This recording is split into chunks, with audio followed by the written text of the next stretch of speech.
Hello, everybody. This is your host, Blake Wright, with the Central Valley Charter Schools, and you're listening to your Transition Podcast. I hope everybody has been enjoying the new school year.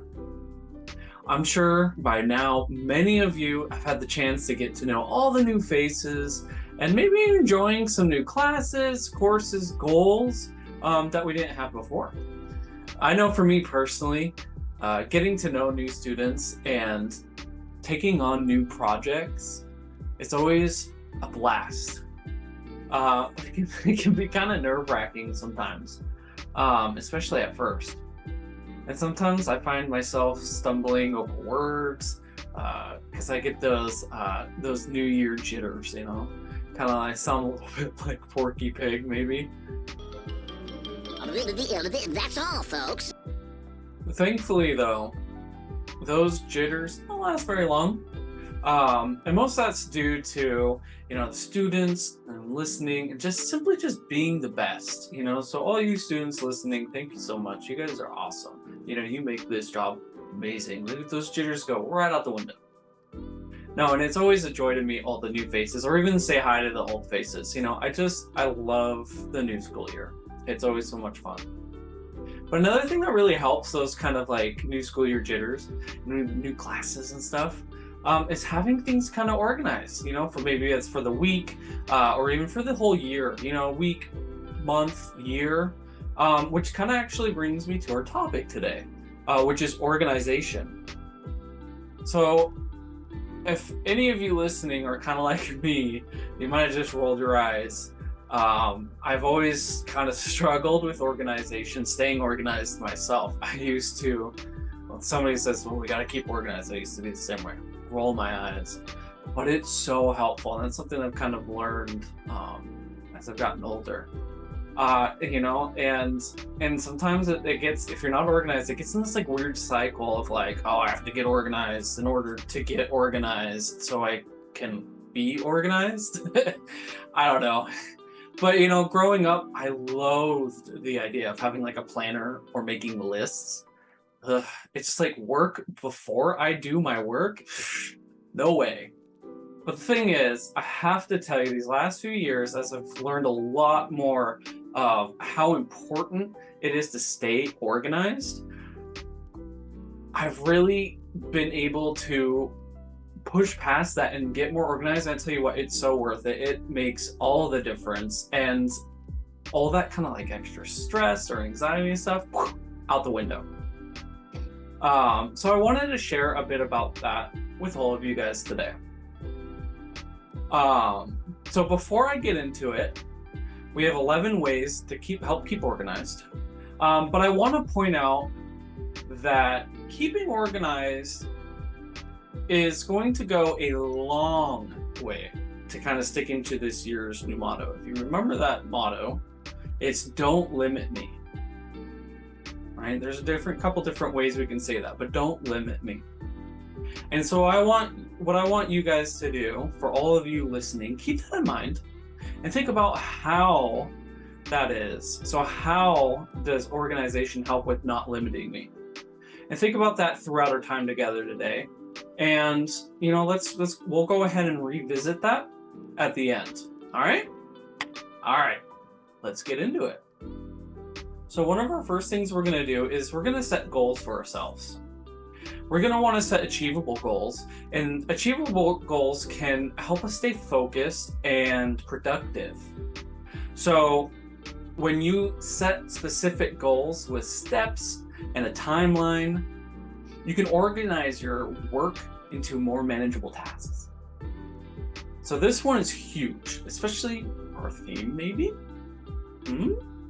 Having a clear end goal is super important, and breaking it down into achievable and manageable steps can make a daunting task seem like a whole lot easier. So for example, I want to run a 5K. Gosh, I do not. But just stick with me. I want to run a 5K. I'm not going to start out running a 5K. I would die. So I track out maybe over a year, and maybe every other week I go a bit longer. I track that out. Each time I go out for a run, I go a little bit longer. Maybe I have intervals of running and walking. So maybe I do about a longer time, but I start out with more walking than running and then slowly shorten the walking time and increase the running time. There's all kinds of ways that I can figure it out. And so while we're doing that, we're going to go to our second tip, and that's tracking progress. So to make sure you achieve your goals in the time that you've allotted, try to track your progress. So tracking progress can also help you identify when you're most productive. So for example, you might notice you accomplish a whole lot more at the start of the week or in the morning times, and with this, you can kind of decide when to work on your most important tasks. Now, some approaches to tracking your progress include maybe logging in the time that you worked, tallying hours used towards a project, or blocking out periods of your day when you complete tasks. There's a lot of different ways that this can work. So maybe we have a big school project, and this project's due before winter break, right? So let's go ahead and figure out when we're going to be most productive and schedule out our biggest tasks for those times. So we need the big major work. Maybe for us, reading's the biggest chore. For me, it was always reading the books, right? And so maybe for those most productive times, I'm reading my book. And then for the other times, I'm doing some of the smaller tasks. And then let's track that so we know what we've done and what we have left to do. So, maybe I have to read an entire book. I'm putting those big times for that part, and then once I'm done, I track to make sure, okay, I'm done with that. Let's keep moving on. So we're tracking it as we go. Now, number 3 is going to kind of help us with some of our tracking is using an agenda. So an agenda is kind of an excellent tool to evaluate our work organization and productivity. So like when using a planner, you can write down specific events or details throughout the days. So that could be times you're in school, after school activities, work, meetings, whatever you have going on, right? And this strategy is going to help keep track of events and due dates. So keeping this agenda or like a planner. And so as a result, you're more likely to meet your goals and even remember specific events. It's going to be a lot easier. Like, oh, for example, I've got to take my dog in to get a bath. It's like having that on the planner is going to help me remember that rather than just like the day of, like, you have a bath appointment now. I'm like, oh no, I forgot about that. So anyways, there's many types of agendas. Some of them have space for like each day, while other ones are like weekly or monthly. Sometimes you could buy like those year-long planners. So kind of think about what kind of planner might best suit you and your work. Maybe it's a digital calendar, maybe like Google calendars. Maybe it's written, maybe you like to write stuff down. Maybe it's a whiteboard. I know there's some really cool like calendar whiteboards you can scribble on, erase, do everything you want, and there's just one thing, instead of keeping track of a bunch of stuff. There's really no right option, just your option, whatever works best for you. So this is going to help you kind of in school and beyond, when you get into workforce, daily life, things like that. All right, so number 4, we're going to go create to-do lists. All right, so to-do lists are kind of like our agendas. They're really narrowed down and focused in. So we'll use to-do lists to write down important tasks we want to accomplish. Try to organize your work based on urgency or priority. So that means is you can add what you need to complete by the end of the day at the very top of your list. And then what you can kind of wait till the next day, lower on the bottom. So we want to sort in order of priority. We want to get the top of our list things that we can check off done, right? And you can write these things down on like a sticky note, a piece of paper, and a notebook. You could use colored pens or pencils to even like distinguish in between different things. So like red is super important, due today. Or blue could be like, that can wait a little while, there's no rush, right? So there are some really cool digital platforms on the internet we can use too. A lot of them are free. One of my favorite is like ToDoist. It's called ToDoist, like a to-do list. And it's one of my favorites. It's really simple to use, and you can keep track of a bunch of different kinds of projects and lists. You can do things like daily, full project lists. You can map things out in steps. Super cool. And it even tracks like all the things that you complete. So not only do you get that kind of instant gratification of checking something off of your to-do list, if you're stat junkie like I am, it even keeps track of like your productivity, which is really cool. And so it's like you're like, wow, look how productive I've been. I've checked all these things off, right?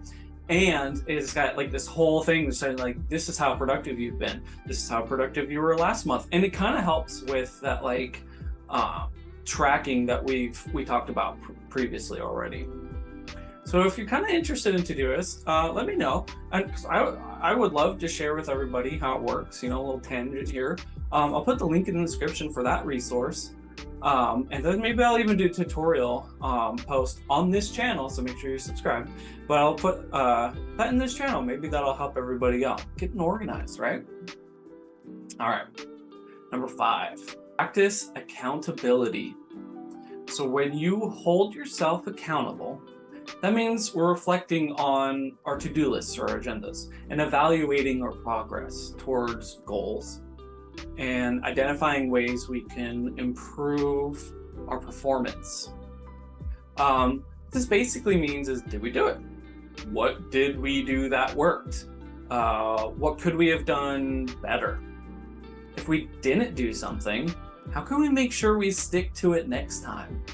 So maybe we give ourselves incentives like our favorite snacks, or after like a big item check off, you know, when we finish that book, boom, go grab your favorite candy bar or something like that. Reward yourself. Or maybe you need other people to like check in with you. You can ask like a friend, parent, coworker, sibling, whatever, and you'd be like, hey, can you check in with me at the end of the week and make sure that I did this, you know, kind of like help you take it, you know, ask for help, keep you accountable. And our next thing we're gonna do is limit our distractions. All right, we're limiting our distractions. Number 6. So when you limit your distractions, you maintain. No, I'm just kidding. I didn't get distracted there. You maintain your focus on your current task. So limit distractions by keeping your space organized, all right? And very straightforward. So keep common distractions like maybe your phone in your desk or a different room. Okay, so now if you're like me, we're stopping right there. We're like, what? My phone? Like, just about every other person in the world like myself, their phone's staying right next to you, right? We're not putting that away. Let's be real. It's probably not going in a different room. You get almost like separation anxiety, right? So maybe instead it looks like this. Maybe we put our phone on silent and flip it screen side down. It's still there right next to you, but you're not seeing it go off every time it's lighting up, lighting up, lighting up. You know, you're not getting distracted by that. It's face down, it's there. You're not really paying attention to it. It's not distracting you. And you know, maybe we have YouTube up, you know, I don't know. Some people like watching YouTube. I like watching YouTube sometimes. Unless it's this channel, close it out. If you're listening to this on our channel, go ahead and leave it up. But if you're listening to someone else, you're watching something funny, you know, maybe it's a Minecraft video or whatever it is, go ahead and close it. Go ahead and close it up. We don't want to be distracted or tempted to go and go check that out. And then, you know, maybe we're just closing our door. You know, maybe there's a lot of noises going outside. It's really distracting. We're just going to close that door, limit the noise that comes in. Control what you can control, and give yourself the best environment possible for you to get your work done. And only you kind of know what that looks like. You know your best ideal work environment. So that's what you kind of want to set yourself up for. All right, number 7, our tip is using a timer. You know, this is a good way to keep track of time and spend. You can spend on different things for different reasons. So using a timer might look like making sure you focus a certain amount of time on something before you call it for the day. So Um, you know, maybe I want to spend an hour on this and that's it. Use a timer. Maybe we want to track how effective we are, so see how much we can get done in a certain amount of time. Either way, using a timer to keep track of our tasks helps the day not kind of slip away. Before we know it, we've wasted 4 hours of our day. I mean, have you ever done a project where you needed to find like the perfect video and you save one right off the bat? You find it right off the bat, it's pretty good, it's what you want, and you like it, but you found it so fast that you want to keep seeing what else is out there. And before you know it, 4 hours have gone by, and you're like, shoot, that first one I found was really good, and I'm going to use that. And whoops, there goes 4 hours. Yeah, me neither. I've never done that either. No. So, keeping a timer. All right. Keeping a clean environment. Number 8. In an organized office, you're going to find supplies and materials efficiently, so quickly, easy. Keeping a clean environment includes putting items back where they belong. So first, I'm like, do I need a pencil? Yes, boom, right there. I know where it's at. At the end of the day, we're done using our pencil. We're putting that back where we found it, right? Keeping it clean, maybe we're dusting things off every now and then. So, we don't sit down and a cloud of dust goes up, we inhale it, we're choking. We've already lost 30 minutes just trying to survive sitting down at our desk, right? We don't want to do that. Keep things clean. Maybe open a window, get some fresh air in there. Just keeping something clean and comfortable helps us stay productive a lot easier. Decluttering our workspace is a huge part of staying clean as well and organized. So maybe once a week or maybe once a month, maybe we're tossing things we don't use all the time. Maybe we have outdated to-do lists that we finished. We're chucking those. We're putting those in the trash can. Or maybe we have something that we finished and we need to save. We're going to find a safe spot for that. So our next one is using labels. Labels are a practical approach to organizing our files, and physically or virtually. A lot of things are on the computer these days. So what we're going to do is kind of clearly label each of our things, and we're going to arrange them in a way that makes sense to us. It doesn't matter what it makes sense to anybody else, just as long as it makes sense to you, you know where it's at. Method to your madness type of thing. So for example, you could manage your files in alphabetical order, maybe by date, whatever works. Maybe you have cartoon character stickers or something, and that's how you organize. It doesn't matter, whatever works for you. And if we're doing things virtually, which is more often now, clearly labeled files in folders on your computer are so much easier to locate. So without having to search for them for a long time, we're going to have things super easily accessible and possibly renamed. So for example, we're working on a school project, and instead of having that JPEG we downloaded from Google for a picture, downloads is like 15879GH734. That's super confusing. What is that, right? Let's just maybe rename it and then find a place for it in our computer. So maybe the pictures folder would be a good start. Or even better, if you have a big project, let's keep that project super organized and have a folder named after the project. And in that folder, maybe there's another folder, Folderception, and that one's named Pictures. Boom. And then we put the JPEG in there, whatever we named it, and it's in there. It's super organized, all in one area. Super cool. Yes, organization is cool. All right, so number 10, sorting your email. So if we have an email, we're going to need to sort it, right? Many people, we use email constantly to communicate with other people, especially these days when everything's more virtual school, jobs, all that stuff. We're using email a lot. So as a result, you might find your email inbox full of emails. So sorting through these and decluttering them is going to really help find important emails faster and keep things really organized there. You can create digital folders and labels, kind of things we just talked about even. And you can do that in your email. That way, it's easy to find, reply, and keep all the really important things there for you. It's all in one spot. I have a confession to make. Maybe you guys will get a kick out of it. I didn't. I mean, kind of in like a sick way. But I've had my personal email since I was about 13 or 14 years old. And this last summer, I finally cleaned it out. And I hadn't done that before. So go ahead and take a guess how many emails I had. I'm 28 now. I had it when I was 13 or 14. Probably thinking no, higher. Maybe no, higher. Go more. Yeah. Yeah, I had almost 300,000 emails. Oh. Now, clean as a whistle. Took me forever. But I tell you what, it's so satisfying to have a clean inbox and a clean email. I've got folders, labels, everything. It's amazing. I tell you what, it's so much better. Yeah. Keep it clean, keep it organized, and you keep up on it, it's going to be so much easier. Things won't pile up, and it's going to be really nice. All right.